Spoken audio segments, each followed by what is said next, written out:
Sejam bem-vindos, professor Marcelo Moraes, grande abraço a todos. Meu povo, é o seguinte, tem alguns processos que, se você não dominar, não entender como eles funcionam, fica muito difícil de você desenvolver um raciocínio ou desenvolver uma capacidade.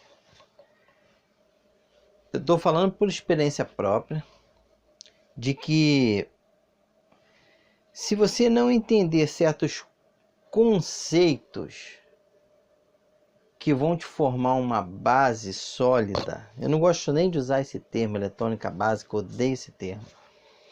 Se você não formar esse conceito de base sólida, você não consegue desenvolver. Se você não visualizar na prática a teoria, você não consegue desenvolver. Não adianta. Por mais que você faça, você não vai conseguir desenvolver. Em eletrônica, nós temos dois tipos de componentes. Os componentes principais e os componentes auxiliares. Se você tem um componente principal, você tem um componente auxiliar, que auxilia alguém ou alguma coisa.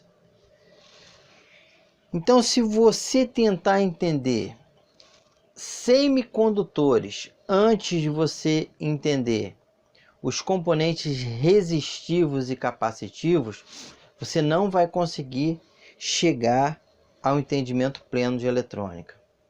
Sendo bem claro, se você não entender os componentes resistivos e capacitivos, vai te faltar uma pedra no quebra-cabeça do conhecimento de eletrônica.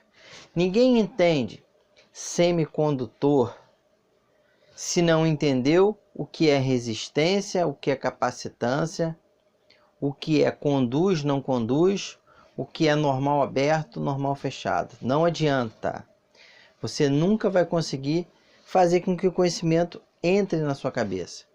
Então é fundamental, antes de você pensar como testa o transistor, como testa o diodo, como testa o circuito integrado, é saber como funciona um simples resistor e um capacitor, uma bobina, um indutor, uma chave normal aberto, normal fechado. Então essa luta é muito grande. E parece que você entender como funciona um resistor, como mede um resistor, como funciona um capacitor, como se mede um capacitor, parece um conhecimento pequeno, né, que a pessoa se sente até um pouco inferiorizada.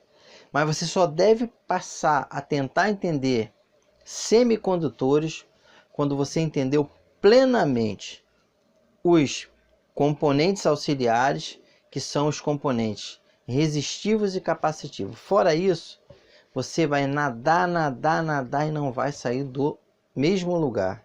Fica atento a isso. Vamos se concentrar nisso, vamos focar nisso. E mais adiante você vai falar assim: professor, só estava certo. Estava me faltando essa base sólida de conhecimento no que diz respeito aos componentes auxiliares. Tá ok, galera? Seja abençoado em nome do Eterno. Um grande abraço. Professor Marcelo Moraes.